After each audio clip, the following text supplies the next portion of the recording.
With the release of Battlefield 5 Firestorm coming March 25th, I thought I'd take some time to go over some of the things you may not know about Battlefield's entry into the Battle Royale scene.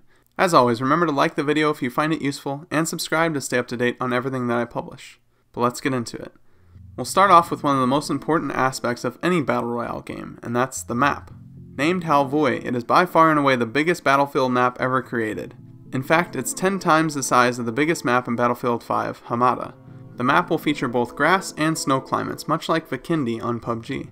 There's a sizable body of water in the center of the map that happens to look like a cat, as well as water surrounding most of the edges of the map. One thing we know for certain, this map will look beautiful and will be fun to explore. There seems to be small towns scattered throughout, where you and your team will be able to land, find loot, and survive. We'll just have to see what portions of the map end up being hot drop locations whenever we get to play. You can use your Battlefield 5 company characters in the Firestorm game mode. You won't need to start as a basic soldier in the mode and unlock items just for Firestorm exclusively. If you've been playing Battlefield 5 for a while and have a specific look that you like to run, you'll be able to use everything that you've unlocked cosmetically in Firestorm. As we know, in Battle Royale we jump in with nothing and loot to survive, so there won't be loadouts and specializations to worry about in this mode. However, the look of your character will be up to you. A nice touch to reward seasoned players of the game. Like most Battlefield game modes, capture points will be important in Firestorm, as there will be different types of objectives in each Firestorm match. Some will be found at fixed locations while others will be found at random.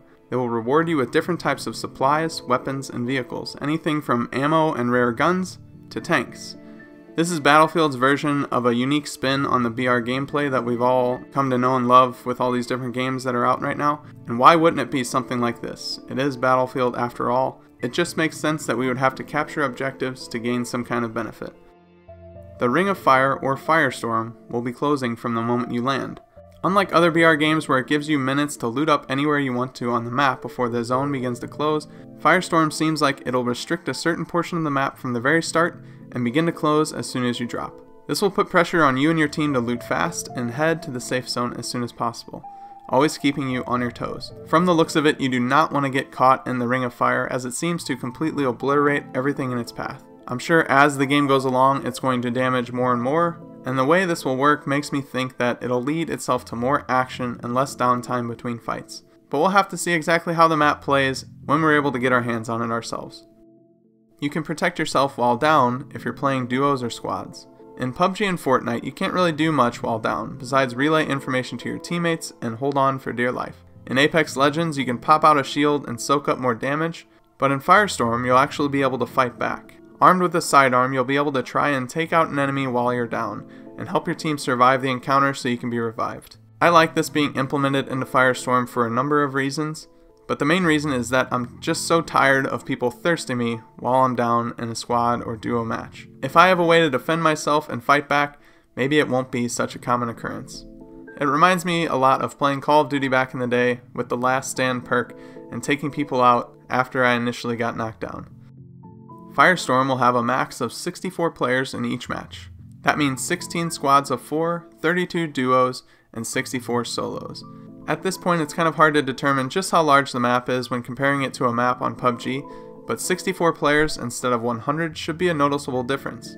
Hopefully we'll still have the option to get loot and gear up before getting into firefights if you choose.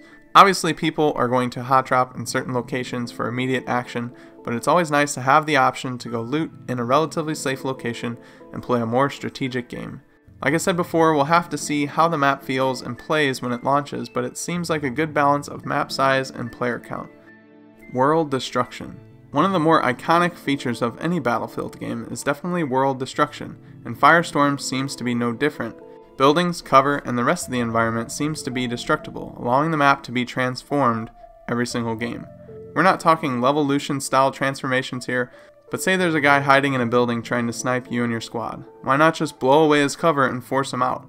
This will allow for a lot of creativity playing Firestorm and help offer a unique experience every single match that you can't get in other BRs. Plus there are tanks in the game, and as we all know, tanks blow stuff up. So those were some of the things that you may not have known about the new Firestorm Battle Royale mode for Battlefield 5, coming out March 25th of 2019. Let me know in the comments which one of these is your favorite and why, In a Battle Royale game, I feel like the map is one of the most important things to its longevity and how enjoyable each match will be. You could have the most polished Battle Royale game around, but if the map is not interesting or doesn't provide unique experiences, it can get old pretty fast. Here's hoping that Halvoy will keep us interested for a while, and maybe that DICE will add new maps going forward if Firestorm is successful. From the leaked gameplay intro, it did look like when they showed the initial circle that it was only a portion of the map, so maybe this means that every single match you will only have a portion of the map to actually play on. Everything else will be engulfed in flames, so this will limit the playing field and make it a more action-packed round. We can't look at that with 100% certainty as of yet. I'm sure we'll know more very soon, if not, the same day that I'm making this video.